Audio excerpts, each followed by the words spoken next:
الحمد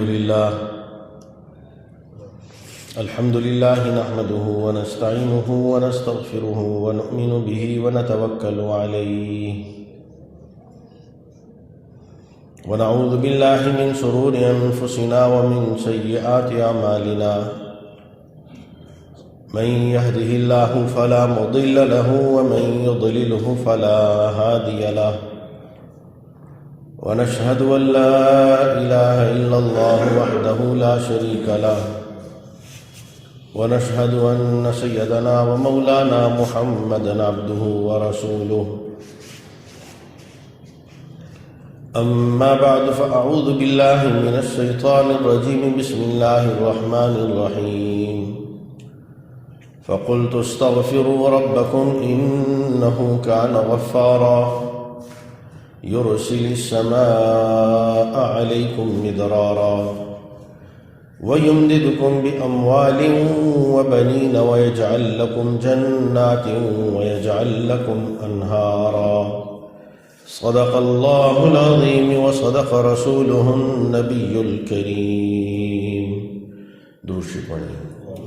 اللهم صل على محمد وعلى آل محمد كما صليت على إبراهيم وعلى آل إبراهيم إنك حميد مجيد.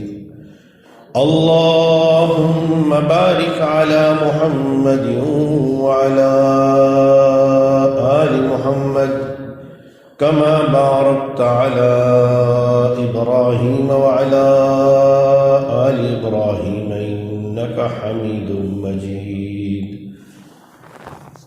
میرے محترم دوستو، اللہ جل جلالہ نے اس دنیا کو اسباب کا جہان بنایا ہے. اللہ اسباب کے محتاج نہیں ہیں، لیکن اللہ نے اپنی قدرت کو اسباب کے پیچھے چھپا رکھا ہے. حضرت عیسیٰ علیہ السلام قرب قیامت میں دنیا میں تشریف لائیں گے، اور حضرت عیسیٰ علیہ السلام کے آخری زمانہ میں، یعنی ان کے انتقال سے کچھ سال پہلے، اللہ تعالیٰ یاجوج ماجوج کو ظاہر فرمائیں گے. تو اس زمانے میں اللہ عیسیٰ علیہ السلام کو حکم فرمائیں گے کہ ایمان والوں کو لے کر فلاں پہاڑ پر چڑھ جاؤ، اور عیسیٰ علیہ السلام کے ساتھ جو لوگ صاحب ایمان ہوں گے وہ اس پہاڑ پر جا کر پناہ لیں گے، اور وہاں کھانے پینے کا سب سامان ختم ہو جائے گا. نبی اکرم صلی اللہ علیہ وآلہ وسلم نے ارشاد فرمایا کہ اس وقت اہل ایمان ان کی پیاس اور بھوک اللہ پاک اپنے ذکر سے مٹائیں گے. سبحان اللہ، الحمدللہ، لا الہ الا اللہ. ان کلمات طیبات کے ادا کرنے سے اللہ بھوک بھی مٹائیں گے اور پیاس بھی بجھائیں گے. یہ تو اللہ پاک کا ایک نظام ہے جو اللہ پاک نے چلا رکھا ہے. بھوک مٹانے کے لیے کھانے کو سبب بنایا، پیاس بجھانے کے لیے پانی کو سبب بنایا. اصل تو پیچھے اللہ کا امر کار فرما ہے. ایسے ہی کائنات کے ذرہ ذرہ، پتا پتا، قطرہ قطرہ، ہر چیز اللہ کے امر اور ارادے میں جکڑی ہوئی ہے. ہر چیز اپنے نفع اور نقصان کے پہنچانے میں ایسے ہی اللہ کے امر کی محتاج ہے جیسے اپنی تخلیق، اپنی پیدائش اور بقا میں اللہ کے امر کی محتاج ہے.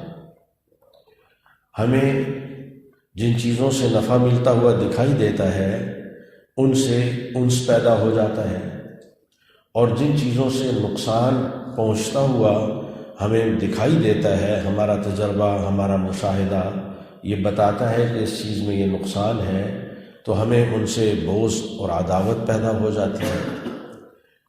جبکہ حقیقت یہ ہے کہ نفع اور نقصان کسی بھی چیز کی اپنی ذاتی خصلت نہیں ہے، یہ اللہ نے اس میں رکھا ہے. اللہ جب جب چاہیں گے، جس چیز سے چاہیں گے، جس کو چاہیں گے، جیسے چاہیں گے نفع عطا فرما دیں گے، اور اللہ جب جب چاہیں گے جس چیز سے چاہیں گے، جس کو چاہیں گے، جیسے چاہیں گے نقصان پہنچا دیں گے۔ دیکھیے ایک ہی دریا ہے، ایک ہی پانی ہے، اللہ نے موسیٰ علیہ السلام اور بنی اسرائیل کے لاکھوں لوگوں کے لیے اس کو نفع کا ذریعہ بنایا اور وہ دریا سے پار ہو گئے، اور اسی پانی کو اللہ نے فرعون اور اس کے لشکر کے لیے ہلاکت کا ذریعہ بنا دیا۔ اللہ نے نمرود کی آگ کو ابراہیم علیہ السلام کے لیے اللہ نے حفاظت کا ذریعہ بنا دیا۔ یعنی جس آگ میں ہر چیز جل رہی ہے اور جلتی دکھائی دے رہی ہے، اللہ نے ابراہیم علیہ السلام کو اپنی قدرت کاملہ سے اس آگ میں اللہ نے محفوظ فرمایا۔ ایسے ہی اللہ پاک کا نظام ساری کائنات میں، اللہ کا نظام اور اللہ کی قدرت کار فرما ہے۔ اللہ کرے کہ یہ بات ہمارے دل کی کیفیت بن جائے۔ ابھی تو یہ ہمارا علم ہے، یہ ہماری زبان کا بول ہے، ہمارے کان کا سننا ہے کہ ہر چیز اللہ کے قبضہ قدرت میں ہے۔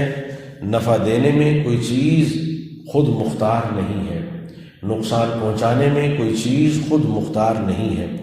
اللہ چاہیں گے تو نفع ملے گا اور نقصان سے بچے گا، اور اگر اللہ نقصان پہنچانا چاہے، اللہ کسی کی ہلاکت کا فیصلہ فرما لے تو کائنات کی کوئی طاقت اسے بچا نہیں سکتی۔ یہ اللہ پاک کا ضابطہ ہے۔ میرے محترم دوستو، دنیا کو اللہ نے دارالاسباب بنایا ہے، اور نفع اور نقصان کو، حفاظت اور نقصان کو اللہ نے اسباب کے ساتھ جوڑ رکھا ہے۔ اسی لیے نقصان کی چیزوں کے استعمال کو حرام قرار دیا ہے اور نفع کی چیزوں کے استعمال کو لازم قرار دیا ہے۔ اب پیاس اللہ بجھاتے ہیں، لیکن دنیا کو چونکہ دارالاسباب بنایا تو پیاسے کو حکم فرمایا کہ وشربو، کہ پیو، پانی پیو۔ اب ایک آدمی پیاسا ہے اور اس کا یقین ہے کہ اللہ پیاس بجھاتے ہیں، اس یقین کے بل پر اگر وہ یہ کہے کہ میں پانی نہیں پیوں گا، اللہ براہ راست میری پیاس بجھائے اور پانی نہ پی کر وہ مر جائے پیاس کی شدت کی وجہ سے، تو یہ حرام کی موت مرا ہے، یقین کی موت نہیں مری۔ دنیا کو اللہ نے دارالاسباب بنایا ہے اور ہر چیز کو اللہ تعالیٰ نے ایک سبب کے ساتھ جوڑ رکھا ہے۔ پیچھے اللہ کی قدرت ہے، اسی لیے تو حکم فرمایا کہ ہر سبب کے اختیار کرنے میں اور ہر سبب کے چھوڑنے میں، اپنی ہر حرکت میں اور اپنے ہر سکون میں، اپنی ہر کیفیت میں اللہ کو بندہ یاد کرے۔ کھانا کھائے اللہ کا نام لے، پانی پیے اللہ کا نام لے، کھانے کے بعد اللہ کا شکر ادا کرے، پینے کے بعد اللہ کا شکر ادا کرے، سونے کے لیے لیٹے اللہ کا نام لے، سو کر اٹھے اللہ کا شکر ادا کرے، کہ اللہ پاک کے سامنے اس بات کا اظہار و اقرار کرے کہ میرے لیے یہ ظاہری چیزیں، ان کی حیثیت آپ کی امر اور طاقت کے سامنے کوئی حیثیت نہیں رکھتی، اصل تو آپ کا امر و ارادہ ہے۔ آدمی یقین اللہ کے حکم پر رکھے، اللہ کی قدرت پر رکھے، لیکن استعمال دنیا میں اسباب کی جہان میں رہتے ہوئے اسباب ہی کو استعمال کرنا ہے۔ لیکن اسباب کا یقین شرک ہے اور اسباب کا انکار دہریت ہے۔ اسباب کا یقین شرک ہے، کیا مطلب؟ کہ سبب کو اصل سمجھنے لگے اور سبب کو اپنی ذات میں مؤثر سمجھنے لگے کہ اسی سبب سے ہوگا، دوا سے ہی شفا ملے گی، دوا نہیں ہوگی تو شفا نہیں ملے گی، کھانا نہیں ہوگا تو بھوک نہیں مٹے گی، پینا نہیں ہوگا تو پیاس نہیں بجھے گی، یعنی سبب کو اصل سمجھنے لگ جائے تو یہ شرک ہے۔ لیکن سبب کا انکار کر دے تو یہ الحاد ہے، بے دینی ہے، کہ سبب سے کچھ نہیں ہوگا، اسباب سے کچھ نہیں ہوگا۔ اگر اسباب سے نہ ہوتا اللہ تعالیٰ اسباب کے استعمال کا حکم نہ فرماتے، اسباب سے ہوتا ہے۔ اسباب کا اللہ نے اس دنیا میں ہمیں پابند بنایا ہے۔ ایک زمیندارے کی محنت غلے کا سبب ہے، پانی پیاس بجھنے کا سبب ہے۔ اسباب کا اللہ نے ہمیں اس دنیا میں پابند بنا کر بھیجا ہے، لیکن کرنا کیا ہے، چاہیے کیا، مطلوب کیا ہے؟ مطلوب یہ ہے کہ یقین اسباب پر نہ ہو، یقین اللہ کی ذات پر ہو۔ اللہ سے ہوگا، نفع اللہ سے ملے گا، نقصان سے اللہ کے حکم سے بچے گا۔ اسی کو رسول اکرم صلی اللہ علیہ وآلہ وسلم نے بہت سارے پیرایوں میں اس بات کو اللہ کے نبی نے صاف طور پر واضح فرمایا۔ میرے محترم دوستو، اس اسباب کے جہان میں حفاظت کا سبب اور عزت کا سبب جہاں ہمیں چیزیں اور مال اور اسباب دکھائی دیتا ہے، وہیں پر اللہ تعالیٰ نے اپنے احکامات کو حفاظت اور عزت کا سبب بنایا ہے۔ آدمی حالات سے بچنے کے لیے اسباب کی طرف جاتا ہے۔ اسباب دو طرح کے ہیں، ایک اسباب وہ ہے جس میں اللہ نے ساری دنیا کے انسانوں کو یکساں رکھا ہے، اور وہ اسباب مادیہ ہیں، وہ ساری دنیا کے انسانوں کے لیے برابر ہیں۔ ایمان والا بے ایمان، مسلمان کافر، نیک فاسق اور فاجر، مرد عورت، پڑھا لکھا جاہل، جو بھی ہے، پانی پیے گا پیاس بجھے گی، کھانا کھائے گا اللہ اس سے بھوک کو مٹائیں گے، رات کو سوئے گا سکون کی نیند اللہ اسے راحت عطا فرمائیں گے، اللہ تعالیٰ اس کی تھکاوٹ کو دور فرمائیں گے، سب کچھ ہوگا، یہ سب کے لیے ہے۔ لیکن ایمان والوں کے لیے اللہ نے اس سے بڑھ کر سبب اعمال عطا فرمائے ہیں۔ ایمان والے کے لیے، ایمان والے کا یقین جیسے دوسرے اسباب پر ہے، اس سے کئی گنا زیادہ ایمان والے کا یقین اسباب روحانیہ پر ہونا چاہیے۔ اللہ کے احکامات پر، رسول اکرم صلی اللہ علیہ وآلہ وسلم کے پاکیزہ ارشادات پر یقین ہونا چاہیے۔ میرے محترم دوستو، اس وقت ساری کی ساری انسانیت وبا کی مصیبت میں گرفتار ہے۔ یہ وبا، اس کی بنیاد جو بھی ہو، اس کی حقیقت جو بھی ہو، لیکن اس سے انکار نہیں ہے کہ اس نے ساری انسانیت کو پریشان کر رکھا ہے۔ سارا نظام تہس نہس ہو کر رہ گیا ہے، اور ہر آدمی، ہر معاشی طبقے سے تعلق رکھنے والا انسان اس سے متاثر ہے۔ اب اس سے بچنے کے دو راستے ہیں۔ ایک راستہ تو ساری دنیا اختیار کر رہی ہے، اور وہ کیا ہے کہ اس سے بچنے کے لیے جو حفاظتی تدابیر اختیار کرنی چاہیے یا کی جا رہی ہیں وہ اختیار کی جائیں، اور اگر خدا نخواستہ ابتلا ہو جائے تو اس کے لیے جو دوا ہے اور جو اس کے لیے اسباب ہیں، جو اس کے لیے کیفیات ہیں، ان سے گزرا جائے۔ ایک تو یہ ہے، اور یہ ساری دنیا کے انسانوں کے لیے یکساں ہے۔ دوا کھانے پر اللہ کسی کو صحت عطا فرمائیں گے اور کسی کو اللہ ہلاک فرمائیں گے۔ دوا کھانے پر کسی کو آپ دیکھتے ہیں کہ بیمار، ایک جیسے بیمار، ایک جیسی دوا ایک ہی ڈاکٹر نے تجویز کی ہے، اللہ ایک کو شفا عطا فرما دیتے ہیں، اور دوسرا اسی گولی کے ذریعے سے، اسی دوا، اسی ٹیبلٹ کے ذریعے سے دوسرا ہلاکت میں چلا جاتا ہے۔ ایک ہی ڈاکٹر ہے، ایک ہی جیسا مرض ہے، ایک ہی جیسے مریض ہیں، اور اس ڈاکٹر کے آپریشن سے ایک صحت مند ہو کے گھر آ جاتا ہے اور دوسرا قبرستان پہنچ جاتا ہے۔ کیوں؟ اس لیے کہ امر اور ارادہ پیچھے اللہ کا ہے۔ تو یہ بھی سبب ہے، ان کو بھی اختیار کرنا ہے۔ میں نے عرض کیا کہ ان کا انکار نہیں ہے، لیکن ایمان والے کے لیے اس سے بڑا سبب جو اللہ نے اپنے اور رسول اکرم صلی اللہ علیہ وسلم کے دونوں کے کلام پاک میں ارشاد فرمایا ہے، وہ اعمال کی طاقت ہے، اعمال ہے۔ اللہ پاک ہمیں اپنی ذات کی طرف رجوع نصیب فرما دے کہ حضور اکرم سرکار دو عالم صلی اللہ علیہ وآلہ وسلم نے احادیث مبارکہ میں قیامت تک آنے والے جن حالات کا تذکرہ فرمایا، ان میں یہ فرمایا کہ جب گناہوں کی کثرت ہوگی تو اللہ تعالیٰ ایسی ایسی وبائیں اور بیماریاں نازل فرمائیں گے کہ جن کا پہلوں نے کبھی نام و نشان سنا تک نہ ہوگا۔ ہو رہا ہے، اب دیکھ لیجیے، آئے دن نت نئی بیماریاں ہیں، نت نئے امراض ہیں، نت نئی مصیبتیں ہیں۔ اللہ کے نبی نے اس کا سبب کس کو قرار دیا؟ دیکھیے کتنی عجیب بات ہے کہ لوگ اس دور کو ترقی یافتہ کہہ رہے ہیں، اور وہ دور کہ جو ان بیماریوں سے محفوظ تھا، پاک تھا، ان بیماریوں کا تذکرہ ہی نہیں تھا، اسے کہتے ہیں کہ غیر ترقی یافتہ دور، اور یہ ترقی یافتہ دور۔ یعنی جب اللہ کی طرف سے مصیبتیں کم، پریشانیاں کم، آزمائشیں کم، بیماریاں کم، 2-4 بیماریاں ہوتی تھیں، اور کئی دیہاتوں میں کئی لمبے فاصلے تک کوئی ڈاکٹر، کوئی طبیب، کوئی علاج کرنے والا نہیں ہوتا تھا، تو تھوڑی بہت جو ہوا وہ گھر کے اور اڑوس پڑوس کے ٹوٹکوں سے اللہ پاک اس سے شفا نصیب فرما دیتے تھے۔ اور اب آپ اندازہ لگا لیجئے کہ آدمی غور کرے تو اب بازار میں ہماری خواہشات کی بات نہیں کر رہا، ضروریات زندگی کو مہیا کرنے والی دکانیں کم، اور دوا داروں کی علاج گاہیں ان سے کئی گنا زیادہ ہوتی چلی جا رہی ہیں۔ اب اس کا سبب کیا فرمایا؟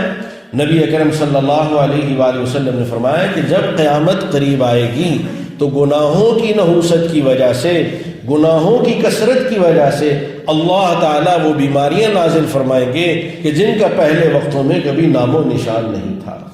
تو یہ بیماری یہ عذاب کی ایک شکل ہے، یہ عمومی عذاب کی ایک شکل ہے، اور عذاب سے بچاؤ، عذاب سے بچاؤ وہ اللہ کی بارگاہ میں جائے بغیر مل نہیں سکتا، توبہ کیے بغیر نہیں مل سکتا۔ خاص طور پر میں اور آپ، ہم اہل ایمان ہیں، ہم کلمہ گو ہیں، ہم نے تو اللہ اور اللہ کے رسول پر ایمان لایا ہے، اور ہم نے گویا کہ یہ اقرار کیا لا الہ الا اللہ محمد الرسول اللہ کو کہہ کر کہ اے اللہ سب لوگوں کی باتوں کے مقابلے میں اور سب لوگوں کے تجربوں کے مقابلے میں آپ کی بات اور آپ کے حبیب سرکار دو عالم صلی اللہ علیہ وآلہ وسلم کی بات ہمارے لیے زیادہ اہمیت کی حامل ہے۔ لا الہ الا اللہ، اللہ ہی کی بات ہے، محمد الرسول اللہ، محمد صلی اللہ علیہ وسلم کی بات ہے۔ اور آپ کی بات کیا ہے؟ آپ کی بات بالکل واضح، اللہ کے نبی نے فرمایا گناہوں کی کثرت سے اللہ بیماریاں بھیجیں گے، اللہ عذاب بھیجیں گے۔ یہ عذاب کی شکل ہے، یہ اللہ کی طرف سے ناراضگی کی ایک علامت ہے۔ اس کی حقیقت جو کچھ بھی ہے، لیکن اس نے جو متاثر کیا ہے، جو ساری دنیا کے نظام کو تہو بالا کر کے رکھ دیا ہے، یہ اللہ پاک کی طرف سے ایک پکڑ ہے، آزمائش ہے، اور اللہ کے عذاب کی ایک شکل ہے۔ اس سے نکلنے کا راستہ میرے محترم دوستو سوائے توبہ اور استغفار کے دوسرا ہرگز نہیں ہے، دوسرا راستہ ہرگز نہیں ہے، ہرگز نہیں ہے۔ اس سے میں اور آپ اگر بچنا چاہتے ہیں تو ہمیں انفرادی اور اجتماعی دونوں شکلوں میں اللہ سے معافی مانگنے کی ضرورت ہے، ہمیں اپنے گناہوں سے رجوع کرنے کی ضرورت ہے، توبہ تائب ہونے کی ضرورت ہے۔ فَقُلْتُ اسْتَغْفِرُوا رَبَّكُمْ إِنَّهُ كَانَ غَفَّارًا يُرْسِلِ اللہ پاک نبی اکرم صلی اللہ علیہ وسلم نے فرمایا من لازم الاستغفار، جو آدمی استغفار کو لازم پڑھتا ہے، جعلہ اللہ من کل ضیق مخرجا، اللہ ہر تنگی اور ترشی سے اور مشکل حالات سے اللہ اس کے لیے سہولت کا راستہ پیدا فرما دیتے ہیں۔ اب ہم اس وقت سارے کے سارے، ہم سارے مجموعی طور پر ساری انسانیت اور پھر مسلمان خاص طور پر ایک مشکل حال سے، مشکل دور سے گزر رہے ہیں۔ اس حال سے بچنے کا اور اس میں حفاظت کا راستہ صرف اللہ کی طرف رجوع کرنا ہے، توبہ کرنی ہے۔ توبہ کا مطلب کیا ہے؟ توبہ کا مطلب یہ ہے کہ میں بھی اور آپ بھی ہم اپنا جائزہ لیں، اپنا محاسبہ کریں، اپنے اعمال پر نظر ثانی کریں اور دیکھیں ان میں جو جو باتیں اللہ کو ناراض کرنے والی ہیں ان سے رجوع کریں۔ توبہ کہتے ہیں نا لوٹ آنے کو، واپس آ جانے کو اور رجوع کر لینے کو، ان باتوں کو چھوڑنے کا عہد کریں اور ان کی وجہ سے اللہ جو ناراض ہوئے ان پر اللہ سے معافی مانگ کر اللہ کو راضی کریں۔ میرے محترم دوستو، حفاظت اور بچاؤ بغیر استغفار کے نہیں ہے، اور استغفار بہت ضروری ہے۔ اللہ ہمیں اس کی توفیق عطا فرما دے کہ ہمارے گھنٹوں ان حالات کے بارے میں بحث کرنے میں گزر جاتے ہیں۔ یہ ہو گیا، اب یہ ہونے والا، اب یہ ہو جائے گا، پھر یہ ہو جائے گا، پھر یہ ہو جائے گا۔ دکاندار ہے تو اپنی دکانداری کو رو رہا ہے، ملازم ہے اپنی ملازمت کو رو رہا ہے، جو آدمی جس بھی شعبے سے تعلق رکھتا ہے وہ اپنی رو رہا ہے۔ حالانکہ اس وقت کرنے کی ضرورت یہ ہے کہ ہم خود اپنی ذات کے اعتبار سے اور اپنے حلقہ احباب کو بھی اس بات کی طرف متوجہ کریں، اپنے گھر والوں کو متوجہ کریں کہ یہ بار بار جو لوٹ کر آ رہا ہے یہ اللہ واپس لا رہے ہیں۔ میں نے عرض کیا ہمیں بہت سارے لوگ کہتے ہیں کہ اس کی حقیقت ہے بھی یا نہیں ہے تو کتنی حقیقت ہے اور کتنی نہیں ہے، اس بحث میں ہرگز پڑھنے کی ضرورت نہیں۔ اگر حقیقت نہیں بھی تب بھی ہم متاثر، اور اگر حقیقت ہے تب بھی ہم متاثر ہیں۔ اس اثر سے نکلنے کا راستہ سوائے اللہ کی طرف متوجہ ہونے کے دوسرا ہے نہیں۔ اس لیے ضرورت استغفار کی ہے، ضرورت توبہ کرنے کی ہے، ضرورت اللہ سے معافی مانگنے کی ہے، ضرورت اپنے ذمے جو چیزیں ہیں ان کو ادا کرنے کی ہے۔ اگر میرے ذمے فرائض ہیں، میرے ذمہ واجبات باقی ہیں، میرے ذمہ حقوق العباد ہیں، میرے ذمہ حقوق اللہ ہیں، ان کو ادا کیجئے، ان سے عہدہ برا ہو جائیے اور اللہ سے معافی مانگیے۔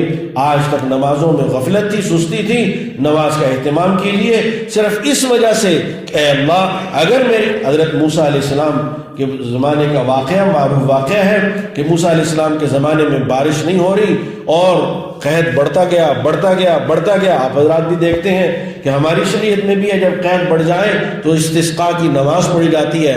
استسقاء کہتے ہیں بارش کے طلب کرنے کو. تو استسقاء کی نماز کیا ہے کہ سارے نکلے اور پراگندہ حال ہو کر نکلے اور چٹیل میدان میں بالکل ننگے میدان میں اللہ کے سامنے اپنی ذلت اور عاجزی کا اظہار کریں اور اللہ کے سامنے پیشانی زمین پر ٹکائیں اور اس کے بعد اپنے گناہوں کی معافی مانگ کر اللہ سے اللہ کے رحمت کے طلبگار ہوں. حضرت موسیٰ علیہ السلام اپنی قوم کو لے کر نکلے, استسقاء کی نماز پڑھی, بارش نہیں ہے, پھر پڑھی نہیں ہے, پھر پڑھی نہیں ہے. اللہ کے کلیم تھے, کلام کرتے تھے, اللہ سے ہم کلام ہوتے تھے, ہم کلام ہوئے. اللہ پاک نے ارشاد فرمایا کہ موسیٰ تم استغفار کے لیے تو چاہتے ہو لیکن جس کے گناہوں پر ناراض ہو کر میں نے بارش کو روکا ہے وہ بھی ساتھ موجود ہے اور توبہ نہیں ہے, تو اس کو دیکھ کر غصہ آتا ہے کیسے بارش برساؤں.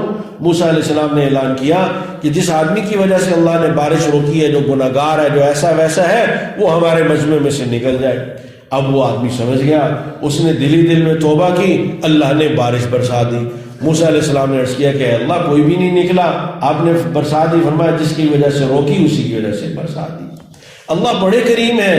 نبی اکرم سرکار دو عالم صلی اللہ علیہ وسلم نے فرمایا التائب من الذنب کمن لا ذنب لہ, کہ آدمی گناہ کرتا ہے, غلطی کرتا ہے, لیکن جب صدقے دل سے اس پر توبہ اور انابت کر لیتا ہے تو اللہ کے ہاں وہ گناہ نہ کیے ہوئے کے برابر شمار ہوتا ہے.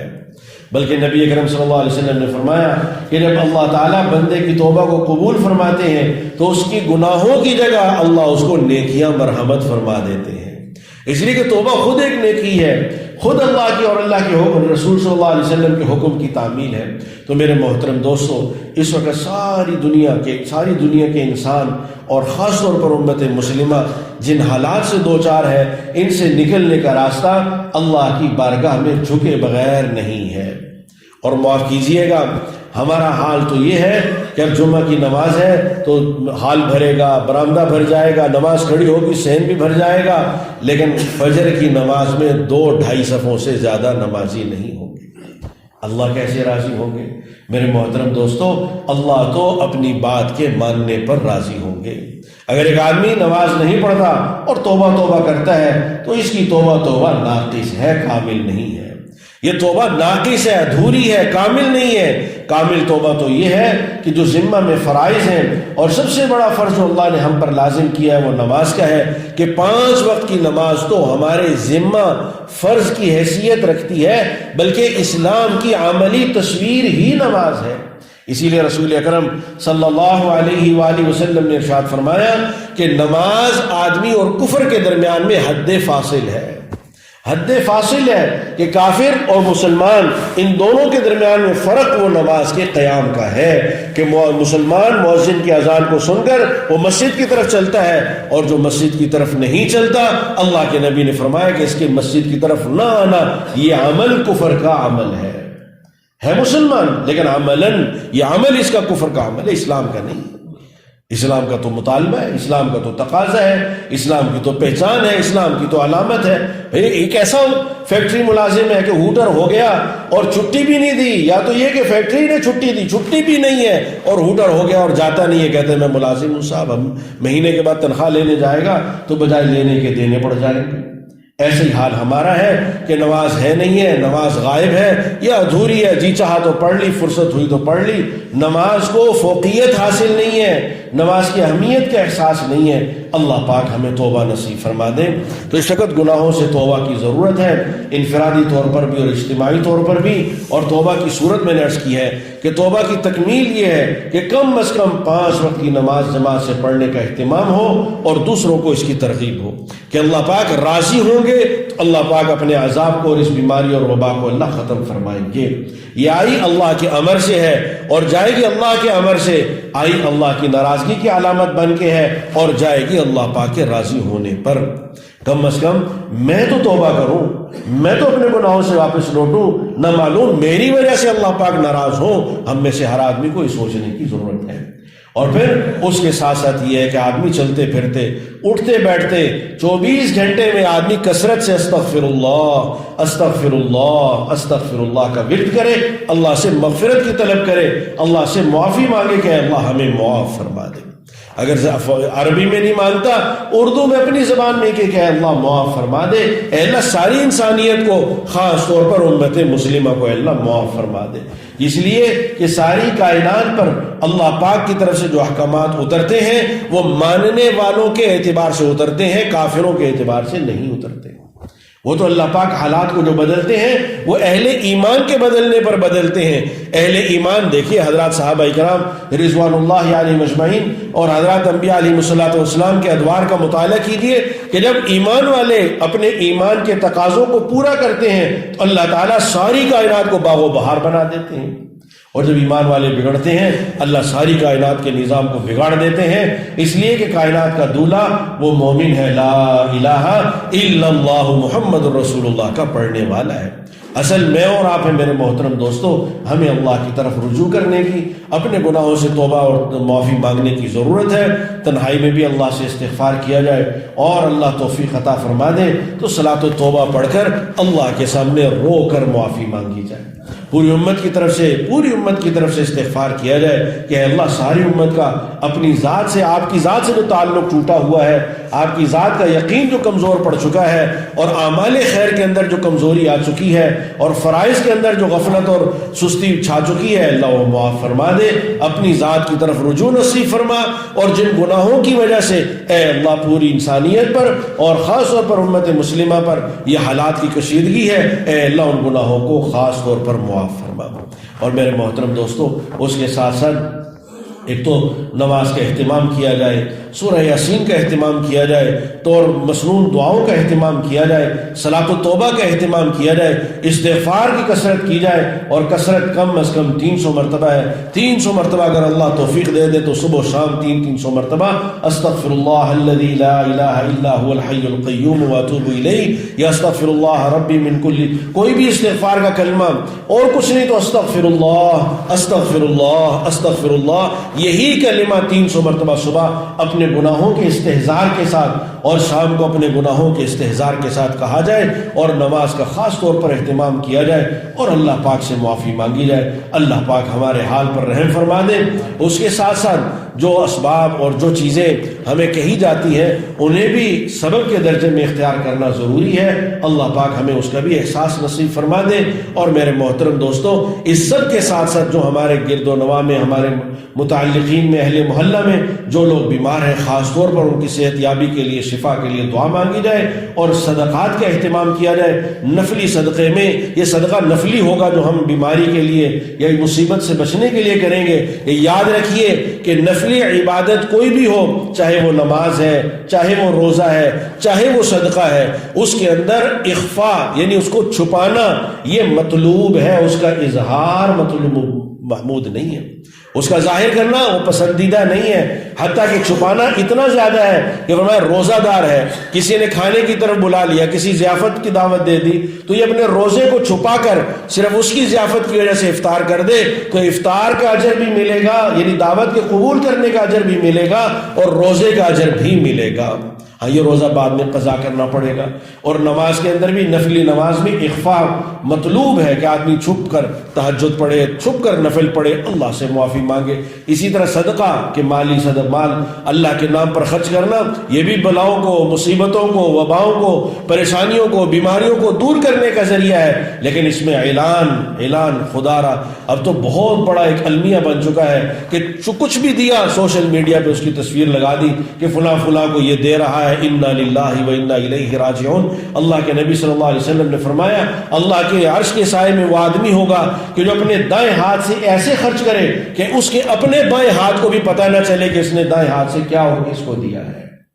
اخفاء، پوشیدہ، چھپ کر، یعنی ایسا کہ کسی کو بھی پتہ نہ چلے، خود بھی آدمی اپنے آپ کو اس بات سے محفوظ رکھے کہ جس کو دے رہا ہوں اس کے اوپر کوئی احسان نہیں ہے، یہ تو میرے اللہ کا مجھ پر احسان ہے کہ جس نے دیا اور پھر دینے کی آگے توفیق عطا فرمائی ہے۔